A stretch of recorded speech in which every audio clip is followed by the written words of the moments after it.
Good day, everyone.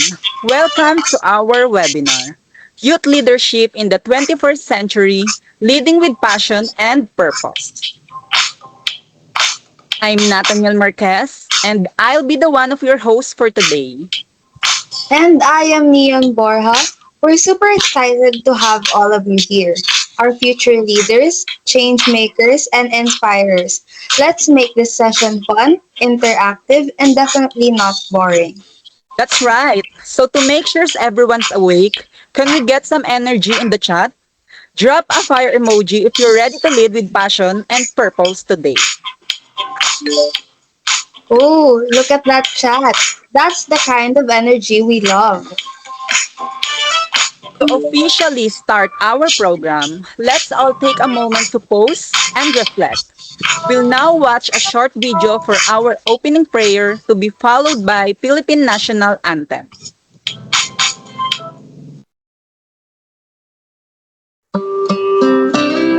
Dear Heavenly Father, we thank you for gathering us all today in this important endeavor.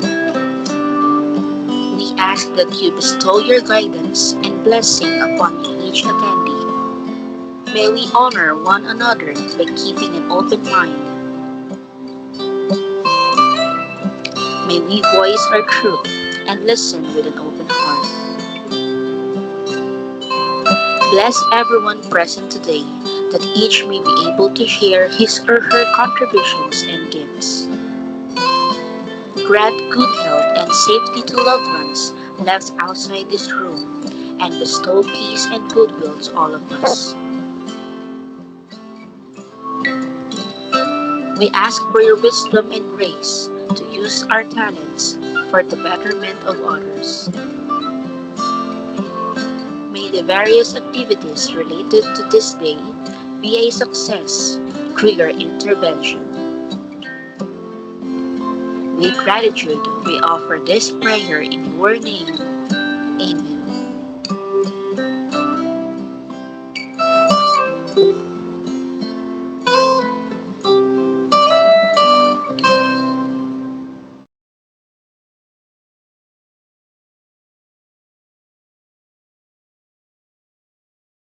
Mga kababayan, ang pambansang awit ng Pilipinas.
Alright, before we officially start, let's warm things up a bit. We'd like to hear from you. In one sentence, what does leadership mean to you? Yes, partner, you can raise your virtual hand and we'll call you one by one to share your answers. Don't be shy. This is a great way to get our ideas flowing. Okay, so while they're thinking, I'll start. For me, leadership is inspiring others to believe that they can do great things. How about you, Miss Marquez? For me, leadership means guiding others while growing with them. Now let's hear from our participants. Who wants to go first?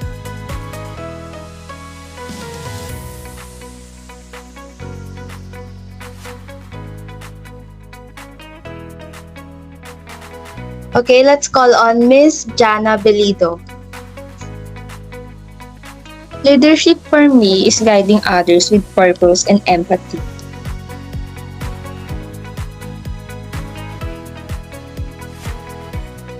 Okay, next up, Mr. Navarro.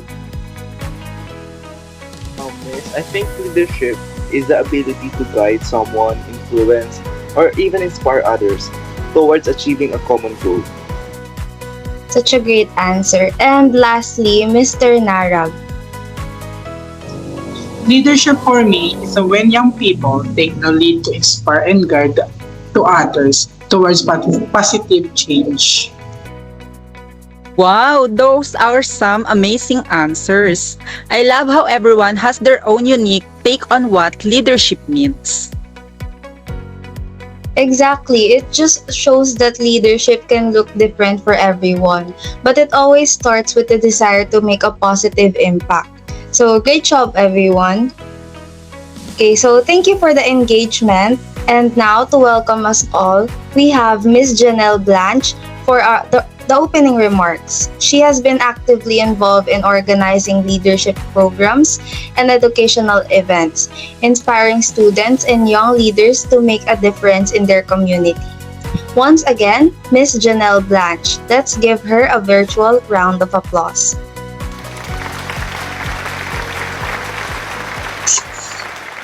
Good day, everyone. It's such a pleasure to welcome each and every one of you to our virtual gathering. So, this event reminds us that leadership isn't just about holding a title, it's about taking initiative, being responsible, and leading with heart. As young people, we play a powerful role in shaping the future. The 21st century presents us with challenges but also endless opportunities to create change. And through passion and purpose, we can become the kind of leaders who inspire others and make a real impact, even in small ways. So, as we begin our program, let's open our minds and hearts to new ideas, meaningful conversations, and lessons that will guide us in becoming better, more compassionate leaders. Once again, welcome everyone, and thank you for joining us today. Let's make this session productive, inspiring, and full of purpose. Thank you and enjoy the program.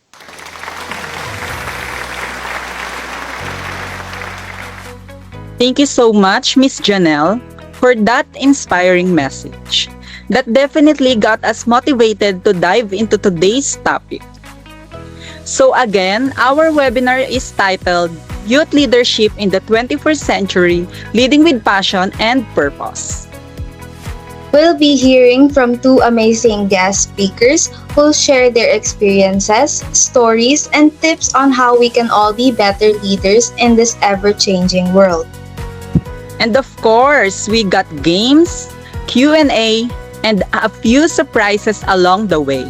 So make sure you stick around till the end. Alright everyone, before we introduce our first speaker, we're going to play something we call Top the Heart, Lead with Love. Yup, here's how it works.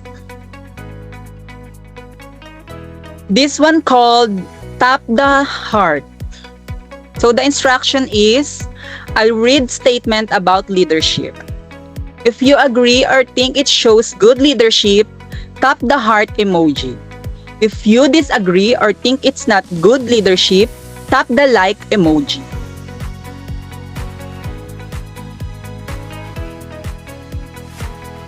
Okay, let's start.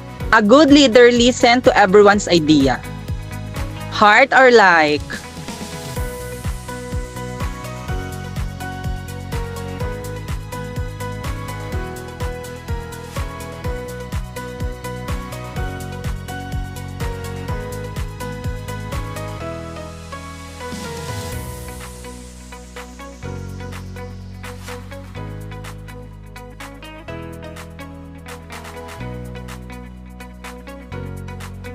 The answer is heart. Good leaders value everyone's opinion and encourage open communication.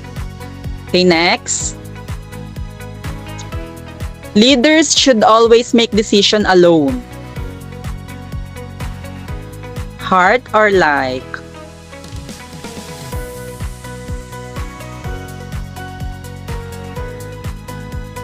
The answer is like.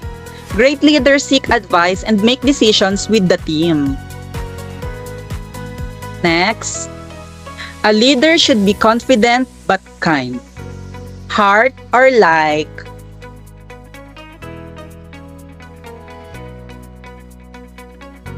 The answer is heart. Confidence inspires trust and kindness build respect. Next. Leadership means giving orders only. Love or like? The answer is like. Leadership is about guiding and supporting, not just commanding. Good leaders help others grow. Heart or like?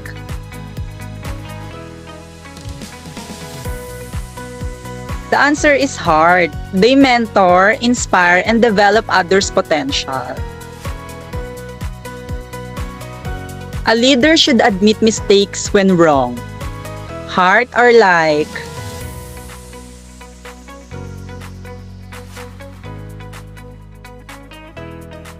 The answer is heart. Admitting mistakes shows honesty and humility.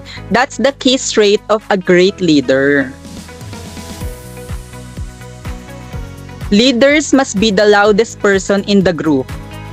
Heart or like?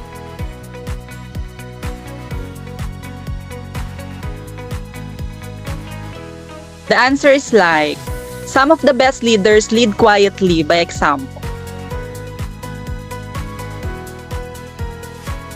A leader should take all the credit for the team's success. Heart or like?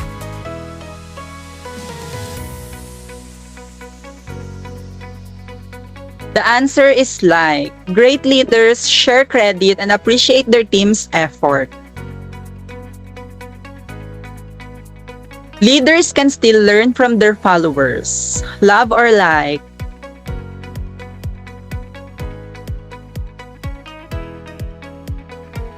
The answer is love. Leadership is also about continuous learning and listening.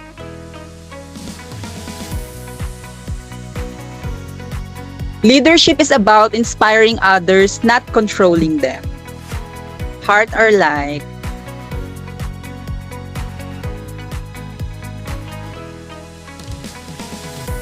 The answer is love. Real leaders motivate people through vision, not fear. Great job, everyone, for our future leaders. I can tell we have some future leaders here. Remember, leadership isn't about power. It's about inspiring, guiding, and helping others succeed.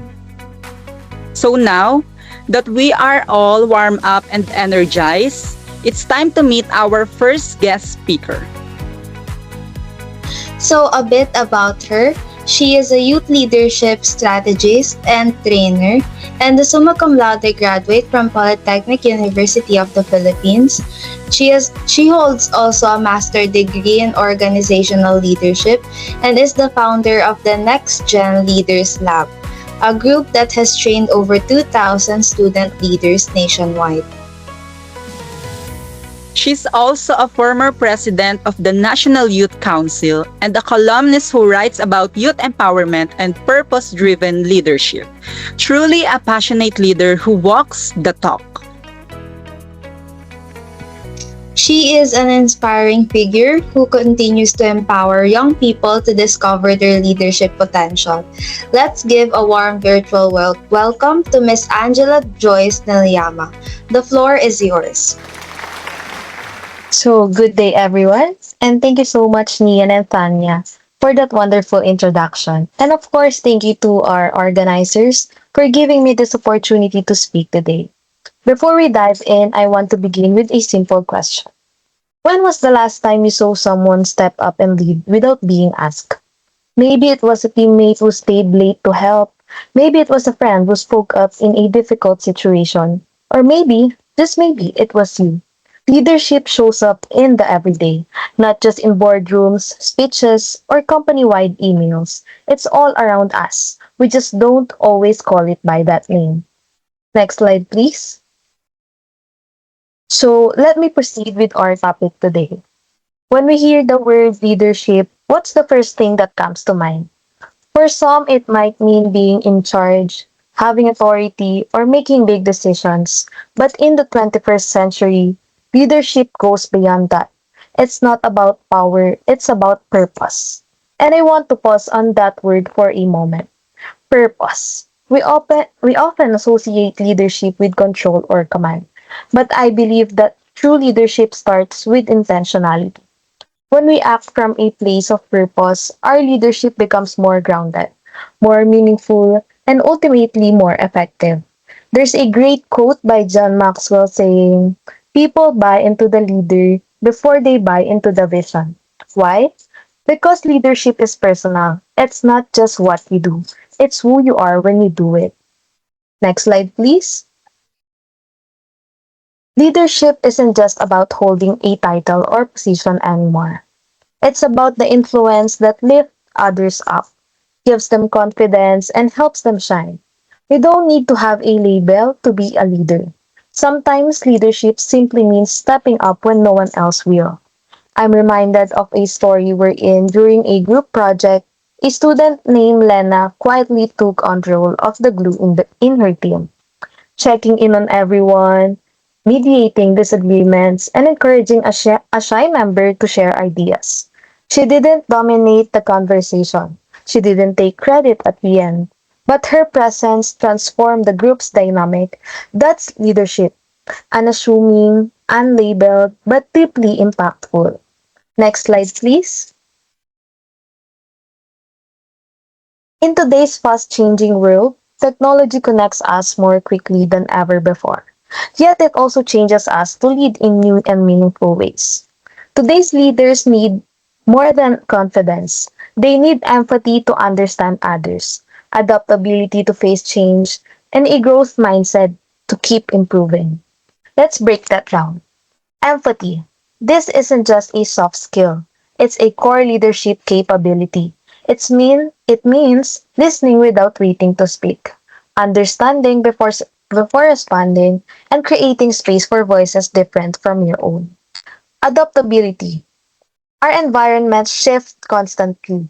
Leaders who are too rigid break under pressure. The best ones bend, evolve, and help others do the same. Mindset.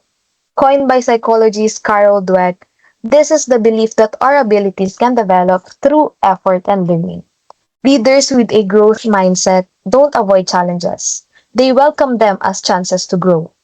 All three of these are deeply human traits. They are not found in job descriptions or resumes. They're found in how we show up for ourselves and for others. Next slide, please. Now, let me share with you three simple lessons I've discovered about leadership. And as I go through these, I invite you to reflect, which of these do I already practice and which one could I strengthen? Next slide, please. First, leadership begins with self-awareness. Before you can lead others, you must first understand yourself, your values, your strengths, and even your weaknesses. A true leader recognizes that growth is a lifelong journey and that they are always a work in progress. Self-awareness is the foundation, and yet, how often do we actually pause to ask ourselves, what are my core values? How do I respond to stress? And what kind of energy do I bring into a room? There's a leadership coach I admire who says, if you don't know who you are, your team won't either. That stuck with me. One practical tool I recommend, journaling. Not long essays, just brief check-ins. What went well today? What challenged me? How did I lead? Over time, these reflections build clarity. And that clarity leads to more intentional leadership. Next slide, please. Second, leadership is about service. As Simon Sinek once said, leadership is not about being in charge. It's about taking care of those in your charge. True leaders lift others up, they listen, they guide, and they make sure that people around them will feel valued and empowered. I once worked under a team leader named Carlos. What struck me wasn't his intelligence, although he had plenty of that. It was how often he asked, "What do you need?" He He genuinely wanted to make sure people had what they needed to succeed, not just in their tasks, but in their confidence, in their sense of belonging. He reminded me that leadership is not about being the best in the room, but about bringing out the best in others. And you don't need to be someone's manager to do this. You can serve as a leader in your friendships, your families, or your communities. Ask yourself, how can I support someone today? Because leadership at its heart, it's not about elevation, it's about contribution. Next slide, please. And third, leadership means embracing change. In the 21st century, the world moves faster than ever. Good leaders don't fear change. They see it as an opportunity to grow, to innovate, and to move forward together with their team. Think about all the change we've experienced just in the past few years. Remote work, AI, social movements, economic uncertainty. Some people froze, others adapted. Not perfectly, but with courage. And here's the thing, change will never ask for your permission. It will come, ready or not. So the question is, how do you respond? Do you resist or do you refrain? The most resilient leaders I know treat change like a classroom. Every shift, every obstacle is a chance to learn something about the world, about others, and about themselves. Next slide, please. When we lead with compassion, courage, and creativity, we inspire others to do the same. That's the kind of leadership that truly makes a difference. And don't underestimate the power of your example. When you lead with integrity, people notice. When you show up with kindness, people remember. When you take responsibility instead of placing blame, people follow. You set a tone. Whether you're in a large organization or a small group, your leadership creates ripples that extend far beyond what you see. Next slide, please. So, to everyone here, whether you're a student, a professional, or someone just beginning your journey, remember this. Leadership isn't about titles or experience. It's about having the courage, make a difference, and courage doesn't always roar.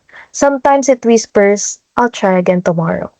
Sometimes it means showing up, speaking up, or lifting someone else up, even when it's hard.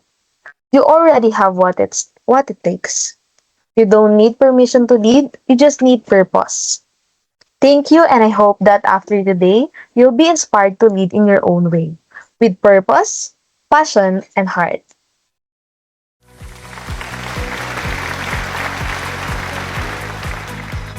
Wow, that was really inspiring. Thank you so much, Miss Angela Joyce, for reminding us that leadership starts with self awareness and knowing your purpose. Totally agree, partner. I love it when she said, leadership is about inspiring change and leading with kindness and purpose. That hit deep. Okay, so before we move on to our next speaker, let's spice things up with a little game called Guess the Leader. So here's how it works.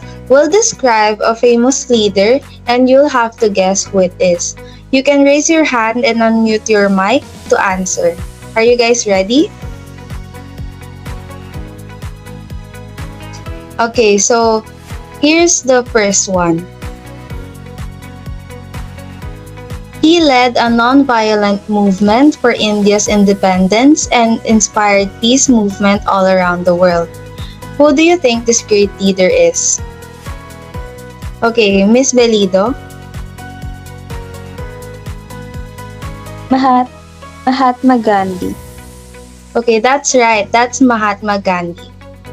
Okay, so for the next one.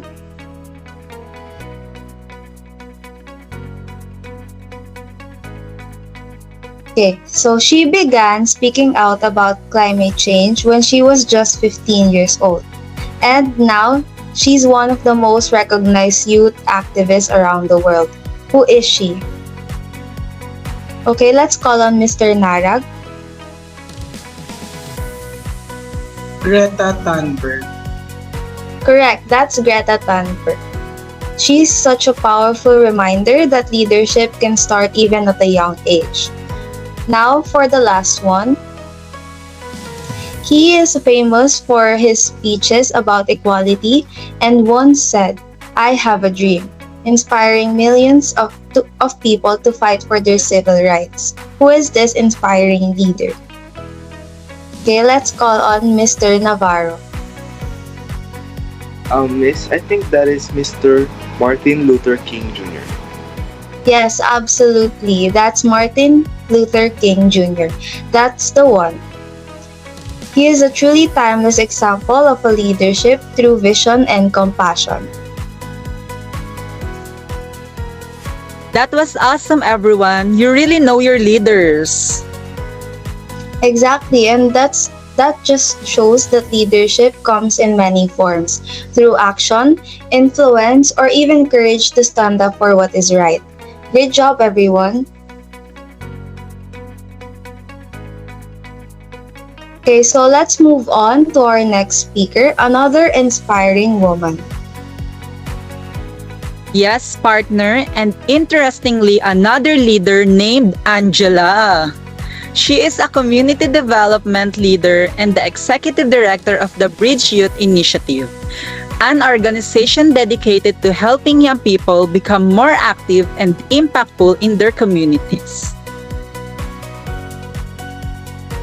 She is also a cum laude graduate from National University with a master's degree in business administration, major in finance.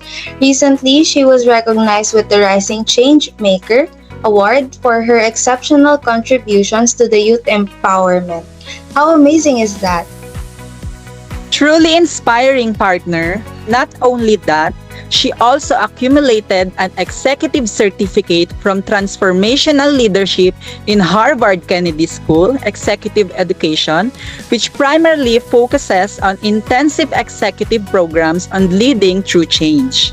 She is also a certified professional coach, an international coaching certification focused on leadership transition and empowerment, a fellow to Young Leaders Program in Asia, Foundation, and lastly, a member of Asian Young Women Leadership Initiative that enables others to lead across the world for change and capacity building. So without a further ado, let's all welcome our other Angela, Miss Angela May Barrera. Take it away.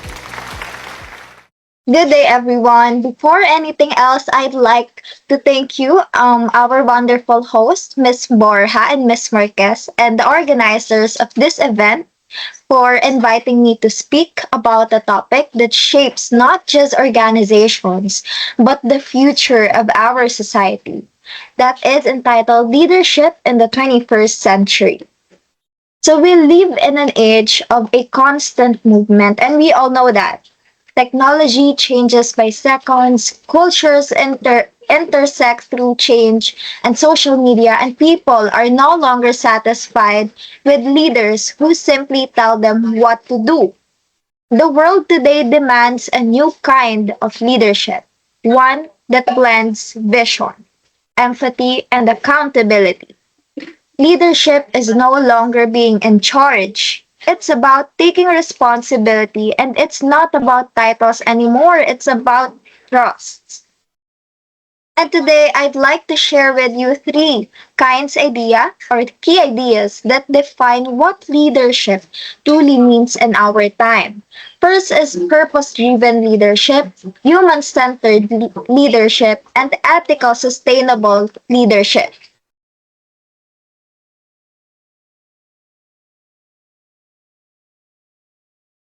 So, next slide, please. Let's begin with the first one, the purpose-driven leadership.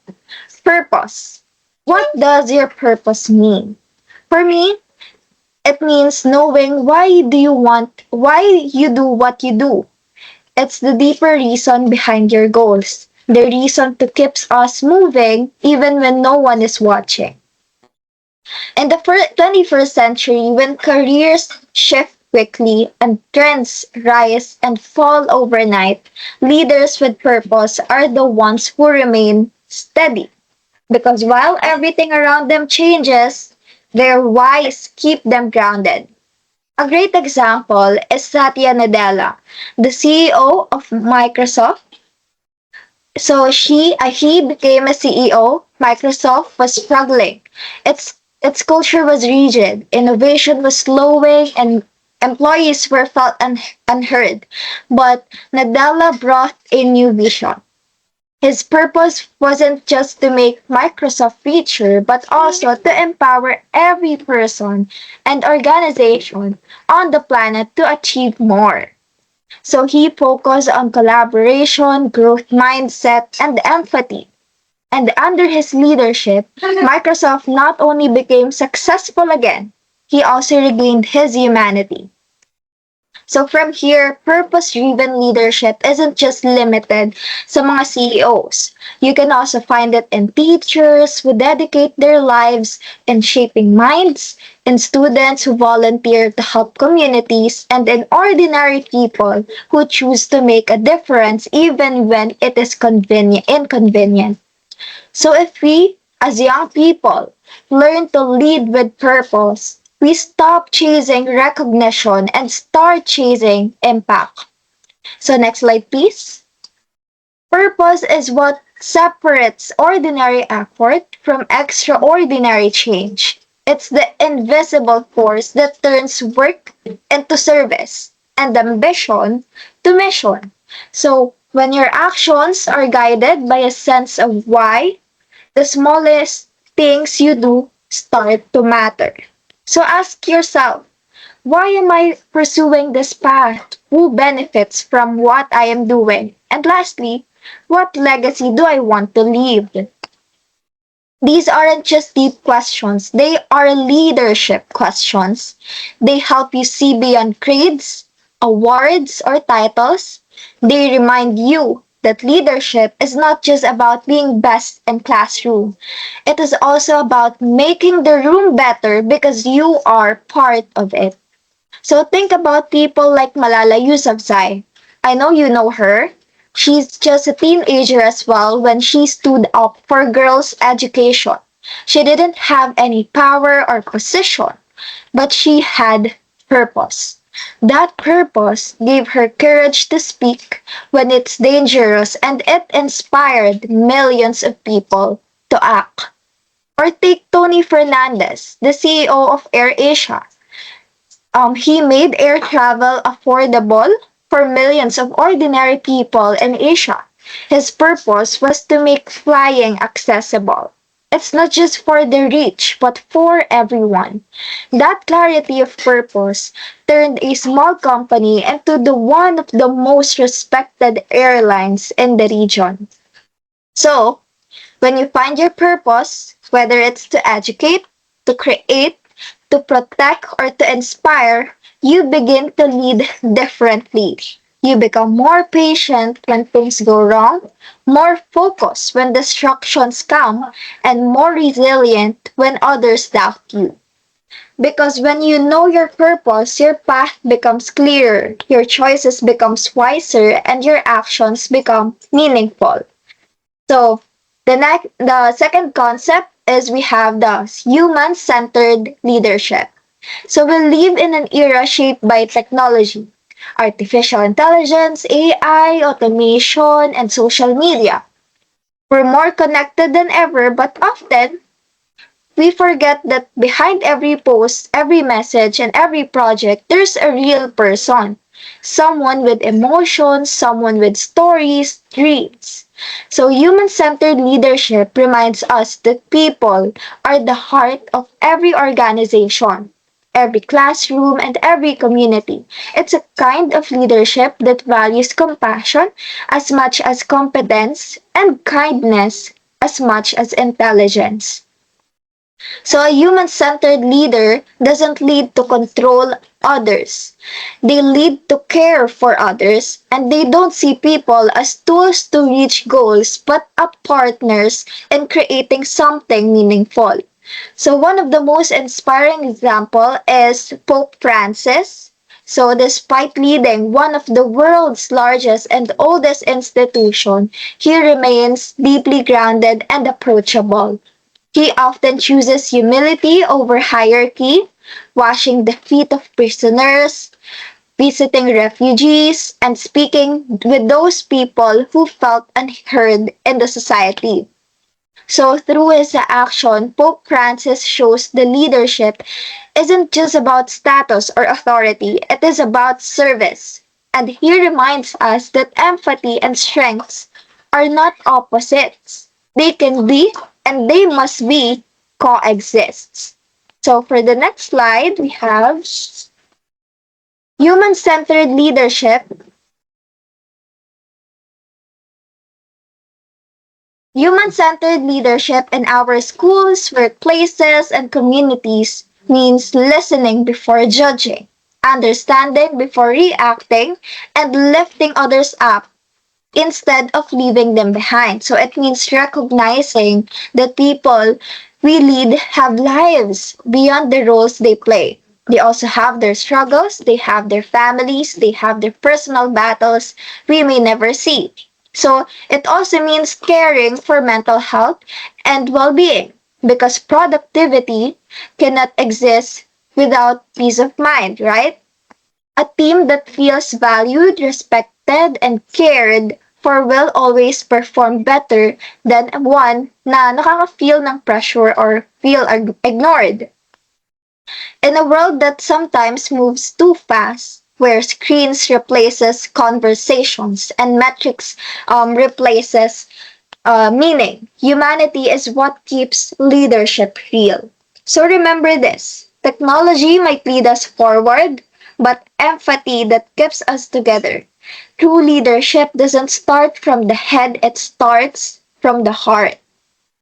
So the third concept is ethical and sustainable leadership. So we live in an age of progress, but also one of our great responsibility.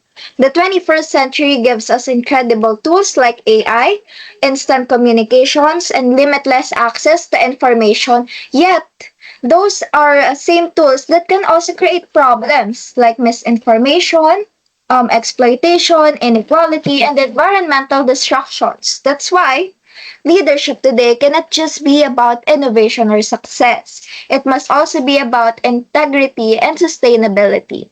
So an ethical leader doesn't only ask, can we do this?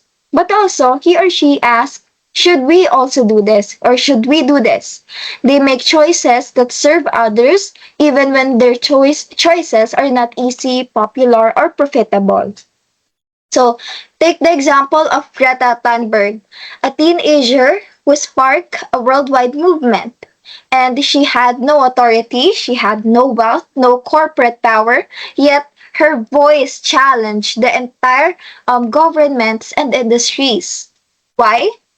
Because she led with moral courage. She spoke truth to power, reminding the world that leadership is not just about age or position. It's about your conviction and your consistency. So Greta's message was simple but powerful. We must act now to protect the planet, and her courage reminds us that ethical leadership starts when we take responsibility, not only for our actions, but for our impact on others and on future generations. So we also see in this company that they have chosen purpose over profit. So for example, the Patagonia, an outdoor clothing company that has pledged to donate its profit to environmental causes. So its founder, which is Mr. Yvon Chouinard, even transferred ownership of the company to a trust dedicated fighting climate change. So their message to the world was clear: Earth is now our shareholder. That's sustainable leadership in action. Leadership that recognizes success means nothing if it harms the planet or the people who live in it. But ethical and sustainable leadership isn't just about world leaders or CEOs. It starts with us. It's the student who stands against cheating. even when everyone stays silent. It's the young entrepreneur who runs a small business responsibly, paying fair wages and minimizing waste. It's the community volunteer who gives time and effort even without expecting recognition. So each of these choices through small or builds the foundation of the ethical leadership. Because in truth, leadership is tested most not when things are easy, but when doing the right thing is difficult. So next slide, please. Ethical leadership is also not just about transparency and accountability. It's about maintaining and admitting mistakes, being open to limitations, and constantly striving to improve. In a time when misinformation spreads faster than truth, integrity becomes our greatest defense. So, sustainable leadership, on the other hand, is about thinking long term. It's about ability to see beyond quick wins and short term success. It's asking, what kind of future will this decision create? Because real leadership is not just about personal gain, it's about leaving the world better than you found it. As one proverb beautifully says, we do not inherit the earth from our ancestors. We borrow it from our future children. So, as future leaders in business, in education, in government, or in our own communities, let's choose to lead not only with intelligence but with conscience. Let us be a reminder and let's all remember that ethical leadership protects trust and sustainable leadership protects life itself. Because when we lead ethically, we lead by conscience. And when we lead sustainability, we lead with vision. And when we do both, we become the kind of leaders that the 21st century and the next generations truly deserves. So, as we close, let us remember what true leadership in the 21st century means. It means to begin with purpose. A real leader doesn't chase attention, they chase impact. So I wanted you to remember that, and when we lead with purpose, every decision and actions become part of something bigger than ourselves. Then it grows through human connection. Leadership today isn't just about power or position, it's about empathy, it's about listening, it's about understanding, lifting others up, because real leadership isn't measured about how many people follow you, but also by how many people you've helped to rise. So it endures through leader uh, ethics and sustainability. And leaders protect not only their organizations, but also the people and the planet that makes progress possible. Success means nothing if it costs our integrity and our future. So to every young leader here today, remember that leadership isn't just a title, it's a journey. It's begin with when you choose to care, when you choose to act, and to do what's right even when no one is watching. The world doesn't need more leaders. It needs better leaders. So leaders with purpose, compassion, and integrity, because our future isn't something we wait for. It's something we create, and it starts with you. It starts with us. So thank you, and may we all continue to lead not just with our minds, but with our hearts. Thank you so much, Miss Angela May, for that empowering talk. I love how she said that the world doesn't just need more leaders, it needs better ones. Yes, that's right, partner. Thank you again, Miss Angela, for sharing your experience and inspiring us to take action in our own communities. Now that we're done with our speakers, it's time for our Q&A session. If you have any questions for our speakers. Don't be shy, everyone. There's no wrong question. Leadership starts with curiosity, right? So start raising your hands. Okay, for our first participant, Miss Belido. For Miss Angela Nilyama, what inspired you to become a leader and how did you start your leadership journey? Thank you for that question, Miss Balido. So, I started by simply volunteering in a small school and community projects. What inspired me most was the desire to help others and make a difference. Leadership isn't something that happens overnight. It starts with small acts of initiative and grow as you continue to serve and learn.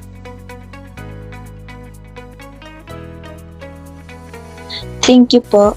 Another question po for you, Miss Nilyama. How can we develop self-awareness as future leaders?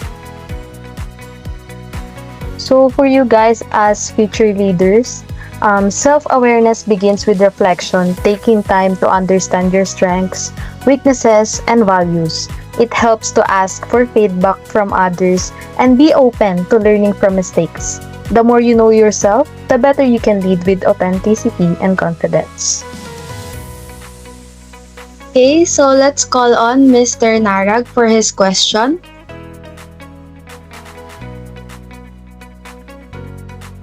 For my question, it's for Miss Barrera. As a student, how can I practice leadership without holding any position?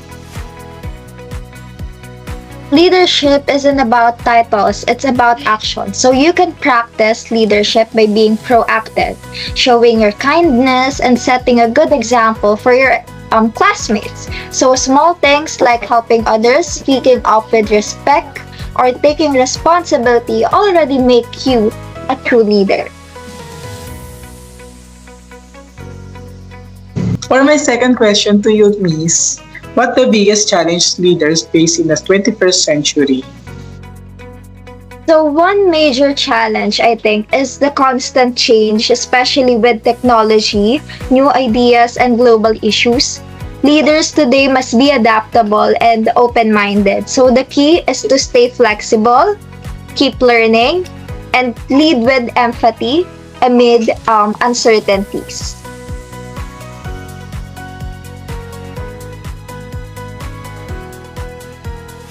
So next is Mr. Navarro. Thank you, Ms. Marquez. So for my first question po is for Ms. Nilyama. May I know po how do you stay motivated as a leader when things get difficult? Thank you, Mr. Navarro. So, when things get difficult, I remind myself of my purpose, why I started leading in the first place. Challenges will always be there, but when you focus on the positive impact, you can make it. It becomes easier to keep going. Surround yourself with supportive people who share your passion and never stop believing in your vision. Thank you, Ms. Nilyama. So for my second and last question po is for Ms. Barrera naman. So what is the role po of communication in being an effective leader? So communication is the bridge between leaders and their teams. It's not just about speaking clearly, but also listening with empathy and understanding. So when you communicate well, you build trust. And trust is the foundation of every strong and successful team.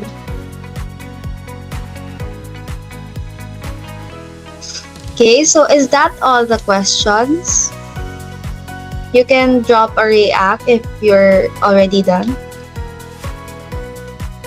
Okay, so there you go, partner. We've just heard some great questions and answers from our participants and speakers. Now, it's our turn to ask them something especially for the young people out there who wants to become a leader someday. Kind of like an advice from them. That's right, partner. I'll go ahead and ask the first question. So, to Miss Barrera, how can leaders inspire others to become leaders too? For me, by empowering them. A great leader doesn't create followers, they create more leaders. So encourage others to share their ideas, recognize their strengths, and give them opportunities to grow. Because when people feel valued, they become more confident to lead as well. Okay, so for my question, this is for Miss Nelyama. What advice would you give to the young people who are afraid to take on leadership roles? Some advice that I could give to young people would be start small and don't be afraid to make mistakes. Every leader begins somewhere, and failure is part of the learning process. Believe that your voice and actions matter. Leadership is more about courage and purpose than perfection.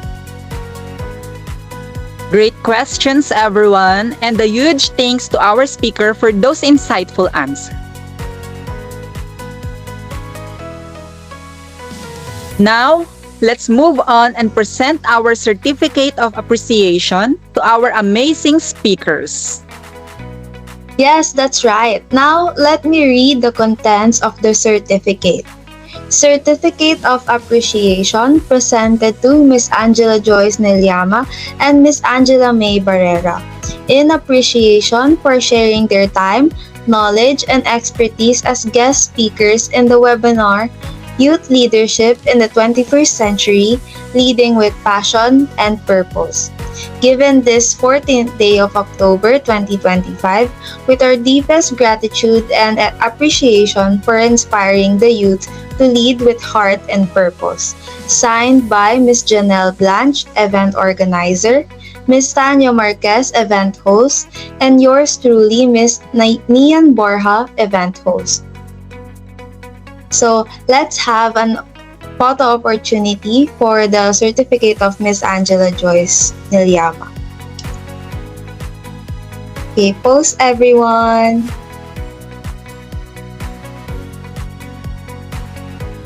Okay, next slide. Let's have a photo opportunity for Miss Angela Barrera. Next slide talaga. Ulit. Ulit. Pag sinabi ko next slide game. 1, 2, 3, go. Okay, so next slide for the photo opportunity of Angela May Barrera. Okay, pose everyone.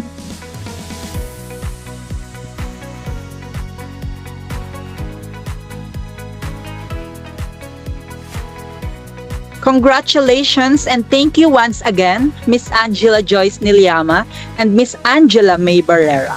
Let's all give them a big virtual round of applause.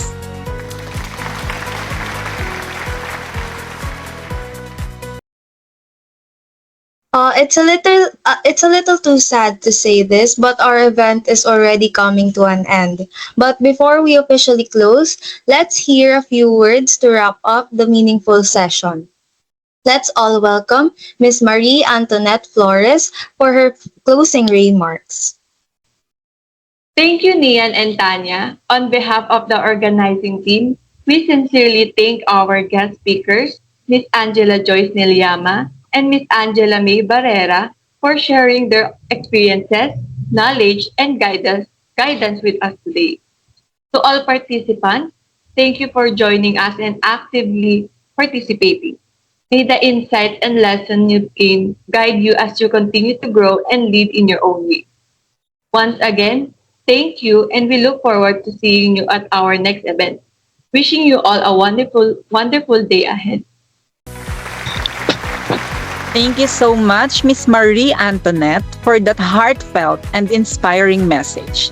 Truly a perfect way to end today's event and on a positive note.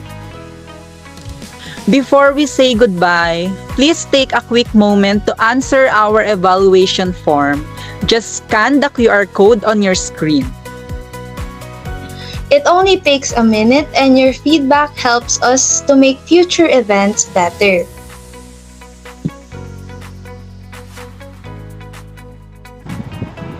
For updates on upcoming events, follow us on our official social media pages and don't forget to tag us using hashtag YouthLead2025. And that's a wrap. Thank you so much for spending your day with us, and we hope you learned something valuable and got inspired with this webinar. Keep leading with passion and purpose. This has been Nathaniel Marquez. And Nian Borja, your host for today's webinar. See you all next time.